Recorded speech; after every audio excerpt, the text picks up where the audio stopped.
珍惜每刻，擁抱生活，喺簡約中揾到心靈嘅幸福。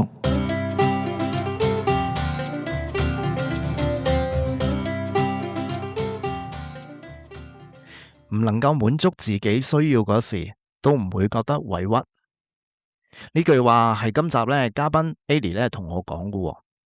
第一次聽到嗰陣我心裏邊就喺度諗，點解可以唔委屈呢？我相信好多媽咪聽到都會有同一個問題，所以今集嘅對話我特別想將佢分享俾你。我係吉巴，呢度係簡約生活課，喺簡約中揾到家庭嘅幸福。過去幾集我哋傾咗好多點樣教孩子嘅技巧，咁但係今集我哋就會傾另一樣嘢啦。媽咪自己先要點樣去同自己嘅童年和解。今集嘅嘉賓 Ali 係2個小朋友嘅媽咪，亦都係非暴力溝通嘅收集者。我同佢分咗上下2集嚟傾，今集係上集，我哋會傾佢點樣同自己同原生家庭嘅關係。下集我就會再同佢傾另一個佢同先生教養嘅分歧。而家不如我哋就同佢傾下偈咧。Hello Ali， 我哋其實傾咗好多次電話嘅咁但係今次正式錄音係第一次喎。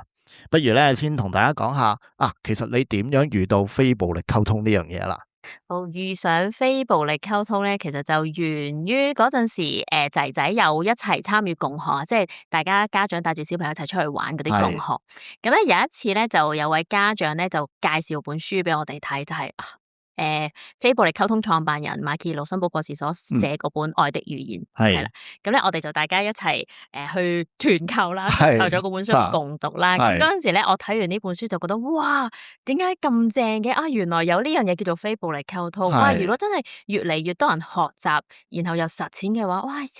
可以有一個大同世界嘅一個願景，係即係喺我腦海中飄浮出嚟，我就覺得哇，呢樣嘢好正，我好想再去了解多啲咁樣啦。咁跟住其實隔咗一排之後我就見到咦有一個相關嘅課程喎。咁跟住其實我都15、16唔知上唔上學係啦。咁跟住我就問我朋友你有冇聽過非暴力溝通啊？或者你有冇聽過呢位導師嘅名啊？跟住佢都話都值得去上㗎。咁於是乎我就打開咗呢道門，咁就開始去學習非暴力溝通咁樣咯。原來係咁樣，好似變咗另一個人咁喎，好似係啊。OK， 咁但係我又好好奇想問下，你未學非暴力溝通嘅時候其實你覺得自己係一個點樣嘅人嚟㗎？未學非暴力溝通之前或者而家睇返未學非暴力溝通之前嘅我我會覺得自己係一個其實唔認識自己嘅人，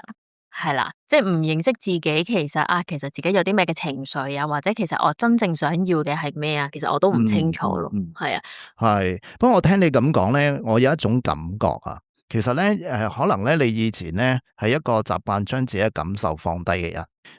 呢個其實好多媽咪都係咁樣樣嘅喎。而呢樣嘢好多時都係童年即係有啲心理學家話喺童年嗰度就學翻嚟嘅嚇。咁所以我又想即係問下你細個嘅時候究竟係點樣樣嘅咧？因為我記得你曾經講過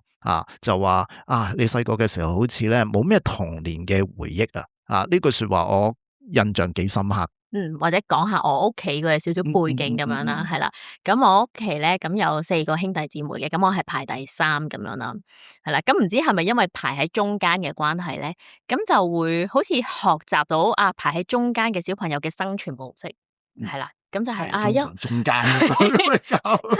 啦，即係上邊又有唔上唔落係啦，唔上唔落咁樣啦。咁跟住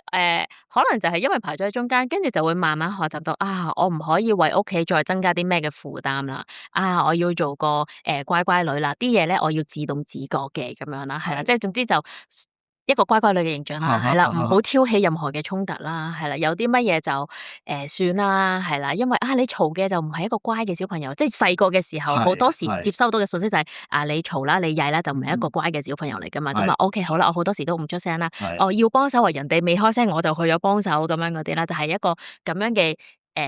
形象嘅一個小朋友咁樣咯。係啦，咁就變咗可能細個好多時我都唔係特別問自己真正想要啲乜嘢咁樣啦，係啦，咁呢個就少少背景啦。咁到一路成長嘅時候，係啦，咁頭先講咗4個小朋友啦，OK，咁我爸爸就喺我小學嘅時候，其實就返咗大陸做嘢，咁就比較真係好少時間喺屋企嘅。咁然之後我媽一個湊4個，係啦，咁由最大去到最細嘅小朋友嗰個年紀，其實都爭10幾年噶嘛。咁變咗你諗下啦，即係譬如我媽一個要帶住4個小朋友出去嘅時候，要同時可以照顧到4個小朋友嘅需要，其實都幾困難。即係我呢一刻嘅我去睇返啦，係啦。咁但係細個就會覺得啊，點解人哋佢可能放咗學又可以去呢度去嗰度，或者放假可以去好多唔同嘅地方玩，但係好多時自己都會係留喺屋企咁樣啦。咁當然我係有印象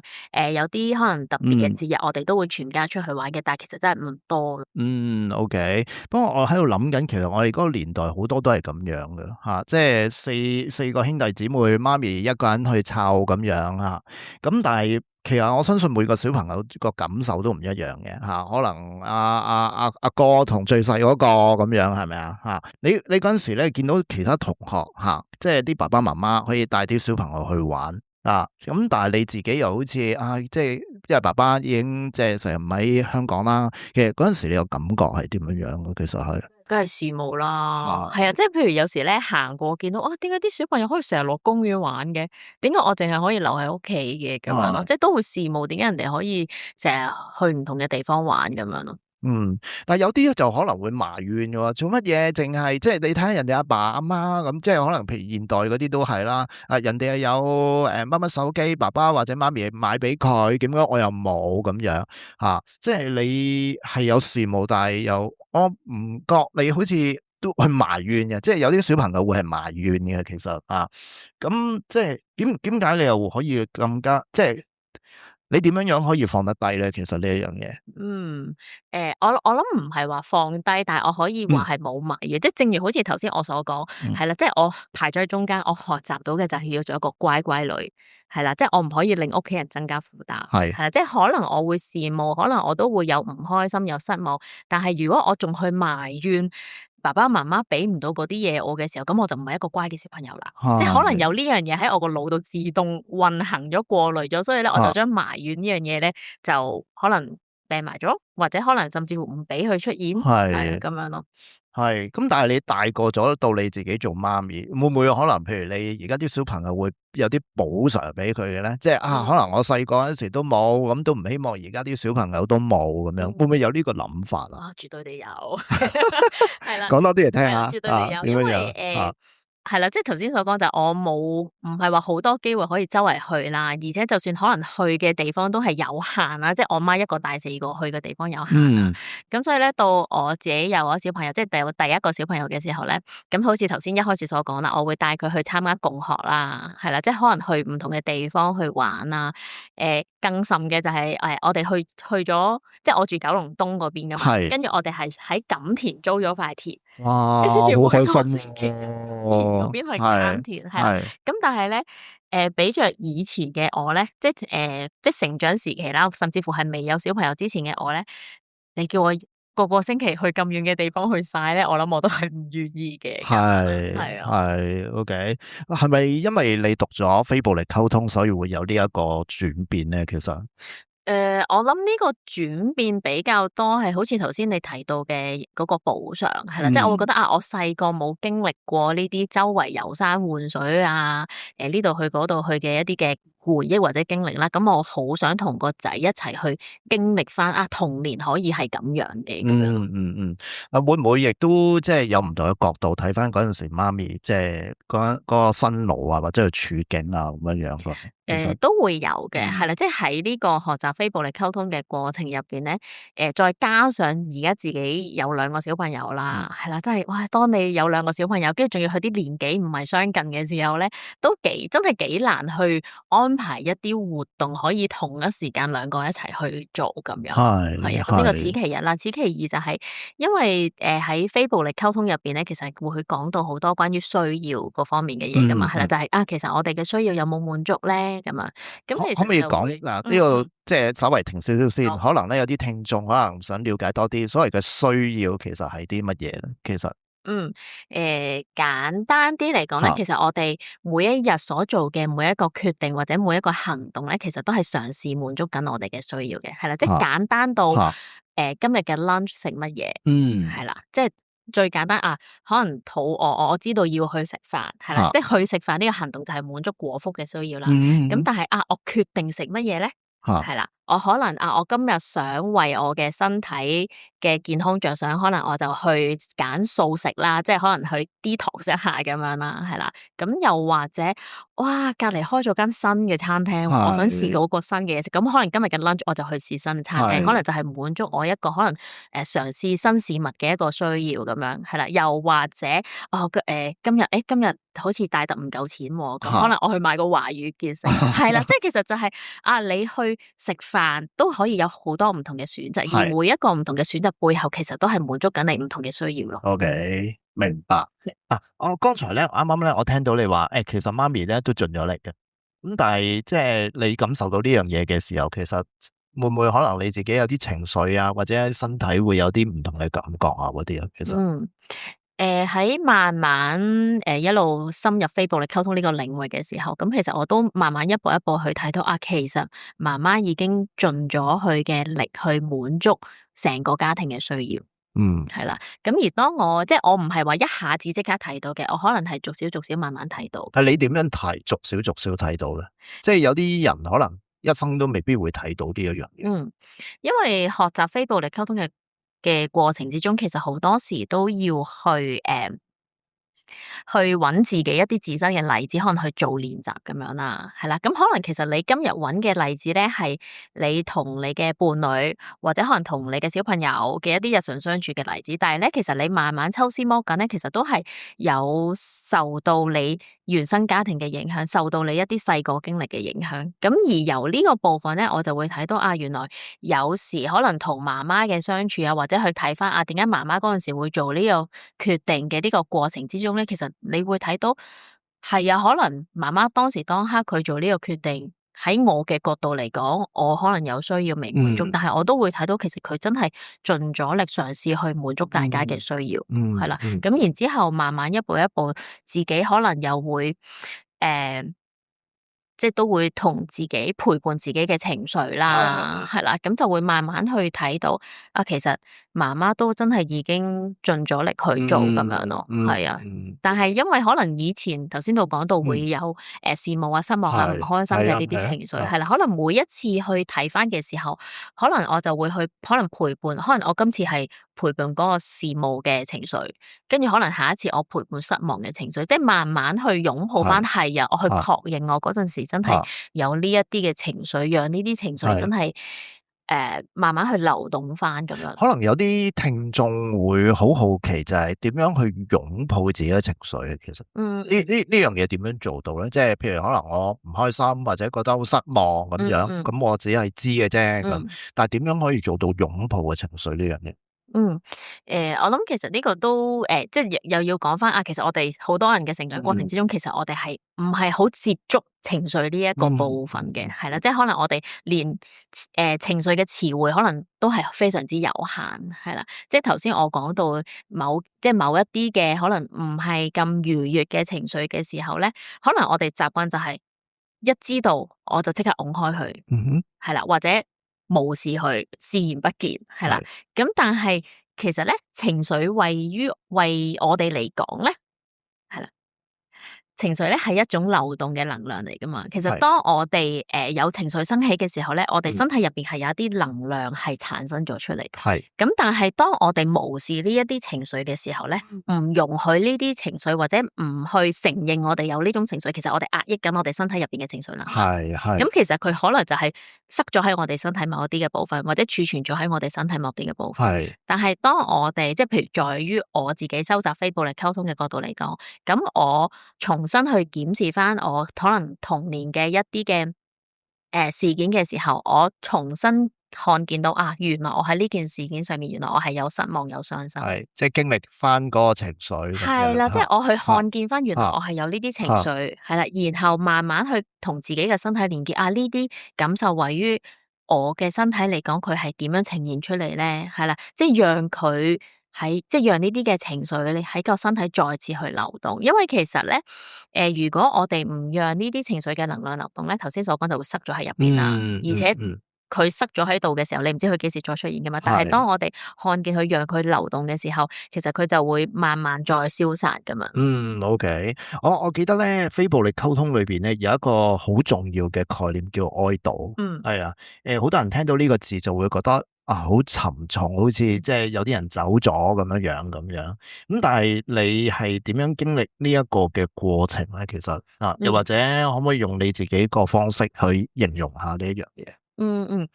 其實都有少少同我哋啱啱所講到擁抱自己嘅情緒都係有少少關聯嘅。咁哀悼係啦，正如頭先你所講啦，喺我哋即係日常生活當中，當聽到哀悼呢兩個字咧，可能就係有人離世啦，係啦，即係有人走咗，咁我哋去哀悼啦。咁但係非暴力溝通入邊咧，哀悼咧其實正正就係去陪伴自己呢一啲情緒，係啦，即係因有需要未滿足而出現嘅一啲嘅情緒，係啦，好好咁去陪伴佢，然後讓佢去慢慢重新去感受翻呢一種情緒係點樣嘅，然之後慢慢，因為其實譬如簡單啲嚟講，有啲人講其實你嬲嘅情緒只係90秒嘅啫嘛，90秒之後就會過去㗎嘛。其實每個情緒都會有出現同埋消失嘅時間。係啦，但係首先我哋要看見呢一種嘅情緒，所以當我喺收集同埋實踐非暴力溝通嘅過程之中咧，我係都會睇翻好多童年時期一啲可能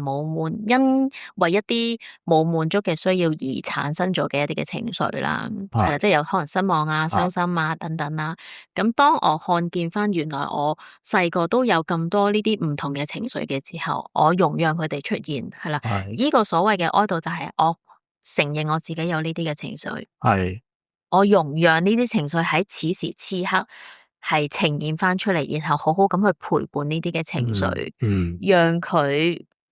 可以慢慢，可能本身係好強烈嘅，當你慢慢陪伴佢嘅時候，佢可能會慢慢減弱，即係可能一開始係10嘅，當你陪伴佢嘅時候，可能慢慢去緩和翻，變到可能7、8，係啦，如果你覺得都仲有足夠嘅空間，或者你可以再繼續去陪伴呢個情緒嘅時候，咪慢慢佢再緩和落嚟。如果你覺得呢一刻，我覺得去到7、8我已經 OK 啦，係啦，即係我覺得我而家冇空間再繼續去哀悼呢個情緒或者陪伴呢個情緒，可能我就喺呢一刻暫停。但我知道我有呢個情緒，我之後先至再次去進行呢個哀悼㗎。你呢個分享我覺得好溫暖啊！點解咧？因為咧啱啱咧你一路分享嘅時候，可能有啲聽眾睇唔到啦。我見你咧擁抱咗自己2次，係啦，即係我覺得好似一個媽咪，即係佢抱住一個 BB 咁樣，即係我諗緊，如果情緒都好似有呢份愛嘅流動的話咧，的確可以處理到呢個哀悼呢一個感覺。係啊。哀悼完之後，你同媽咪有冇一啲微妙嘅變化？都會有，係啊。不過我諗呢個係比較傾向我自己單方面嘅，係啦，即係以前啦，未接觸非暴力溝通之前啦，我都會幾常批判我媽嘅呢個做法。可唔可以講嚟聽下少少？係啦，即係因為我媽媽係全職媽媽啦，一個湊4個啦，係啦，咁變咗佢嘅世界咧就係家庭啦，係啊，咁變咗佢比較少機會接觸外界啦。咁但係當譬如我自己一路成長啦，出嚟做嘢啦，咁我接觸嘅世界就會越嚟越大啦。咁有時咧就會批判，即係腦海入邊批判啦，我就唔會出聲嘅，係啦。腦海入邊批判媽媽點解你會咁諗㗎？點解你會咁做㗎？咁樣啦，係啦。即係雖然我冇出聲批判，但係咧可能我會對住佢某一啲嘅行為，我會掹佢啦，係啦。即係可能我會覺得點解你咁㗎？咁樣嗰啲咧，我相信好多人都會有個咁嘅諗法嘅，係啦，即係覺得好怨煩咁樣咁啦。係啊，即係會有好多呢一啲充滿批判性嘅想法或者一啲嘅眼神啊、行為啊呈現咗出嚟，係啦。咁但係正如頭先所講啦，學習咗非暴力溝通之後咧，其實我睇嘅嘢係完全唔同晒，因為我知道其實媽媽已經盡咗佢嘅能力，即係盡咗佢當時當刻佢手上所擁有嘅資源去養育我哋，係啦。所以呢一刻，縱使我知道我係有需要未滿足，但係因為我已經知道其實佢盡咗力嘅時候，嗰個批判嘅想法其實係慢慢越嚟越少咯，就會係多一份嘅理解咯，對我媽媽。理解呢個真係好重要嚇，即係你未必去認同佢做嗰樣嘢，但係你起碼我明白佢已經喺嗰刻佢已經盡咗佢自己嘅能力的話，其實你自己會對自己亦都係一份嘅情緒上嘅解脫咯，我相信嚇。係啊，係啊。咁啊，我想問你最後一條問題。如果而家可以攬住你細個嘅自己，你會同自己講啲乜嘢？如果而家我可以攬住細個嘅自己咧，我會同佢講：你要知道，你係永遠被愛嘅一個人嚟嘅，係啦，即係無時無刻都係有一個人愛緊你，你係被愛嘅。嗱，呢個人可能係你嘅屋企人啦，係啦，可能係你嘅伴侶啦。如果呢一刻你有伴侶嘅話，係啦。但係我覺得最緊要嘅就係你要知道，最愛你嘅其實係你自己咯。係而呢一個其實係為我嚟講，我係啦，我係真係因為學習到非暴力溝通，先至去理解到最愛嗰個係最愛自己嗰個係自己咯。係啦，而我之前都會同人分享，其實最好嘅朋友係你自己。係啊，你要先成為自己最好嘅朋友。成為唔一定話成為，而係你要知道最愛嗰個其實係你自己，係啦，即係最愛你自己嗰個係你自己嘅時候，其實啲嘢會慢慢鬆，慢慢喐咯。你話鬆或者喐係咩意思咧？鬆或者喐係睇嘢唔會咁執着。係啦。OK， 係啊，所以能夠愛自己多啲啊，睇嘢咧亦都唔會咁執着吓，咁其實對自己嚟講都係一份嘅解脫嚟嘅啊。好，咁啊 Ellie， 多謝你今集嘅分享啊！我聽完咗你嘅故事之後咧，我有一種感覺我哋好多家長其實都係咁樣，帶住細個自己有啲嘢未處理，去做今日嘅父母，但你做咗一件咧好勇敢嘅事。你選擇咗翻轉頭啦，同細個嘅自己童年去和解，呢個咧其實好多人都冇做到呢一樣嘢喎。好，咁我哋咧下一集我咧就會同你傾下李先生嘅事情啦。OK 咁咧亦都學下咧點樣可以同伴侶咧一齊去同行喎。如果今集嘅內容咧觸動到你我邀請你咧跟住聽下一集。我係嘉巴，呢度係簡約生活課，下集再見，拜拜。